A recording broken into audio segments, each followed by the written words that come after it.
concorreram para aviventar a memória de Joaquim Nabuco e de sua pregação em diferentes campos da atividade humana, porque Joaquim Nabuco foi não somente o autor de 3 grandes clássicos da literatura brasileira, o livro Minha Formação, o Abolicionismo e, finalmente, o Estadista do Império, que é realmente uma obra-prima que deve ser inserida entre os clássicos e que, de alguma forma, bem demonstram, esse livro bem demonstra quanto Joaquim Nabuco fora capaz de aprender as ideias de seu pai, o conselheiro Nabuco de Araújo, e converter muitas de suas ideias em realidade.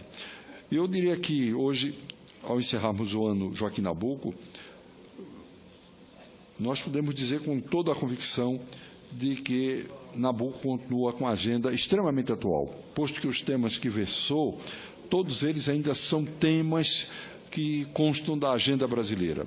Em primeiro lugar, o abolicionismo, depois a questão da solução dos problemas das nossas fronteiras, o pan-americanismo, o destaque que ele conseguiu para o Brasil a desempenhar funções no exterior, inclusive não somente como embaixador na Europa, mas também nos Estados Unidos, mas também destacar a multiplicidade da obra de Joaquim Nabuco. E por isso estamos aqui hoje para celebrar o encerramento do ano de Joaquim Nabuco, mas reconhecendo que certamente a sua contribuição não será esquecida para o melhor conhecimento do país e de suas instituições.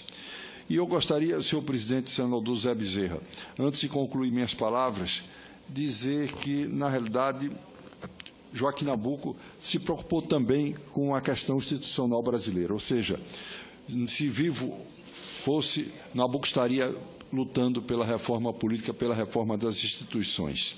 E hoje vou fazer um breve comentário sobre uma das suas obras, Balmaceda, que é uma obra talvez menos conhecida, menos celebrada, mas nem por isso menos importante, mesmo porque guarda uma sinonímia muito grande do Brasil, das questões brasileiras com as questões que ocorriam no Chile.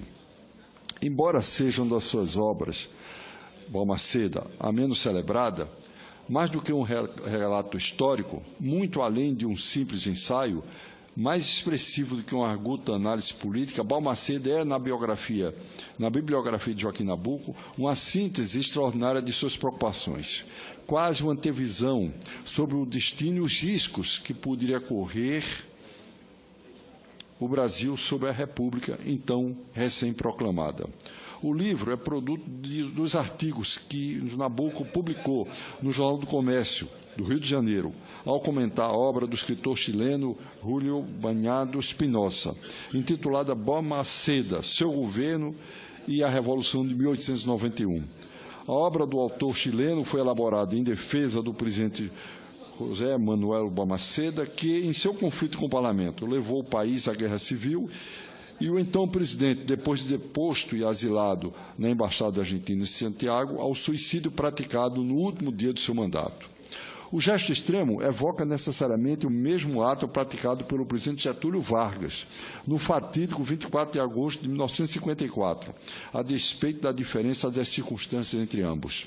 Getúlio estava no pleno exercício de suas funções. Balmaceda, ao contrário, já afastado do cargo, por força da revolução que seu conflito com o parlamento provocou, já não mais governava o país. Aguardou que seria o último dia de seu mandato para o gesto extremo. As derrubadas de governos, de fato ou legítimos, não são raros na conturbada história da América Latina. Mas os dois exemplos lembram, no caso do Chile, o de Salvador Allende, no ato heróico de resistência inútil ao golpe militar que o levou igualmente à morte depois do bombardeio do Palácio de la Moneda. Menos na particularidade de gestos extremos do que nas circunstâncias que os provocaram, reside a genialidade de Nabuco no emblemático livro, ao escrever sobre os riscos do presidencialismo latino-americano. Aspas.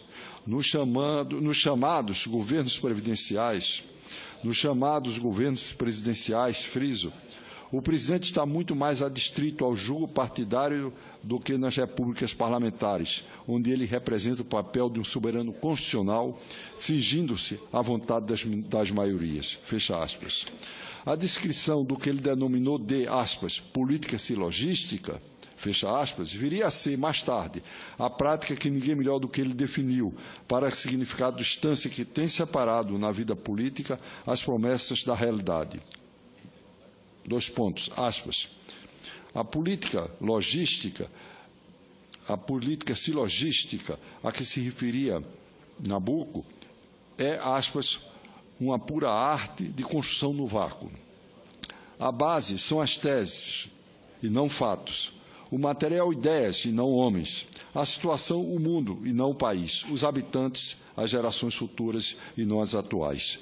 A primeira indagação de quem lê Balmaceda é instintivamente indagar a razão do interesse de Nabucco, monarquista, por um episódio da que era até então uma das mais estáveis repúblicas parlamentaristas sul-americanas. Comentando o livro escrito por um ex-ministro mais próximos auxiliares do ex-presidente chileno, sabendo-se que lhe foi por ele encomendado antes de sua morte, quando já asilado na Embaixada Argentina em Santiago. O motivo é, sem dúvida, o que, a propósito da análise da recém-lançada antologia do historiador Evaldo Cabral de Mello, intitulada Essencial Joaquim Nabucco, registra seu colega, também historiador, Jean Marcel Carvalho França. É que a obra de Nabucco, diz ele, aspas, foi escrita com os olhos voltados para o então